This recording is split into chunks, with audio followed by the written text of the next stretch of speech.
தூதுவளை ரைஸ். இன்றைக்கி நம்ம அதை தான் செய்ய போகிறோம். இது செய்கிறதுக்கு தேவையான பொருள் என்னென்னு பார்க்கலாம். சின்ன வெங்காயம், இஞ்சி, பூண்டு, அதுக்கப்புறம் இந்த கீழே நல்லா அலசி வச்சுக்கோங்க. இப்போ நம்ம இதை செய்ய ஸ்டார்ட் பண்ணலாம்.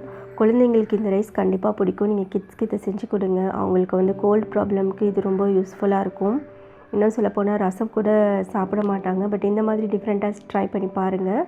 ஒரு பேனை ஹீட் பண்ணிக்கோங்க. ஆயில் ஒரு 2 ஸ்பூன் போட்டுட்டு உளுத்தம்பருப்பு 1 ஸ்பூன் போட்டுக்கோங்க. அதுக்கப்புறம் இந்த வெங்காயம், இஞ்சி, பூண்டு இதெல்லாமே நம்ம நல்லா வதக்கிக்கிடலாம். வெங்காயம் நல்லா வதங்கிடணும். வதங்கினதுக்கப்புறமா நம்ம அந்த கீரை இருக்குல்ல, அதை நம்ம போட்டுடலாம். கீரையும் நல்லா வதக்கணும். அந்த ஸ்மெல் நம்மளுக்கு தெரியக்கூடாது. ஒரு டிஃப்ரெண்ட்டாக இருக்கும் இந்த ரைஸ். ரெட் சில்லி கொஞ்சோண்டு ஆட் பண்ணிக்கிறேன். உங்களுடைய காரத்துக்கு ஏற்ற மாதிரி நீங்கள் ரெட் சில்லி ஆட் பண்ணிக்கோங்க. ரொம்ப காரம் சாப்பிட மாட்டாங்கன்னா விட்டுடுங்க. இந்த ரைஸ் பார்த்திங்கன்னா க்ரீன் கலரில் இருக்கும். குழந்தைங்களுக்கு கண்டிப்பாக பிடிக்கும். இது நம்ம அரைச்சிக்கலாம். நல்லா ஆறினதுக்கப்புறமா அரைக்கணும்.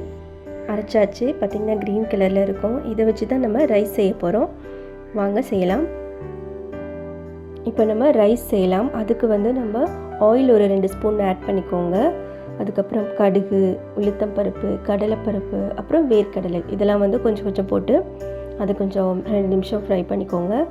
அதுக்கப்புறமா கருவேப்பிலை கொஞ்சோண்டு, வரமிளகாய் கொஞ்சோண்டு போட்டுக்கோங்க.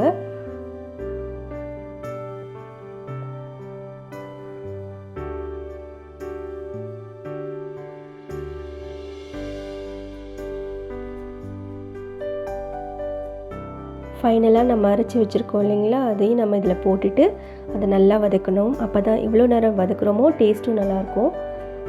இப்போ நம்ம இதை ஆட் பண்ணிடலாம். ஆட் பண்ணிவிட்டு கொஞ்சம் ஒரு 2 மினிட்ஸ் நல்லா கிண்டி விட்டுட்டே இருங்க.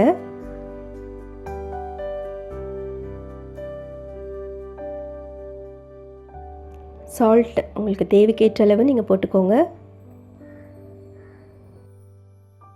இப்போது நம்ம ரைஸ் ஆட் பண்ணிக்கலாம். நான் 1 கப் ரைஸ் எடுத்திருக்கேன். அது நான் ஆறின ரைஸ் தான் எடுத்திருக்கேன். அதை நீங்கள் போட்டுட்டு நல்லா மிக்ஸ் பண்ணிக்கோங்க.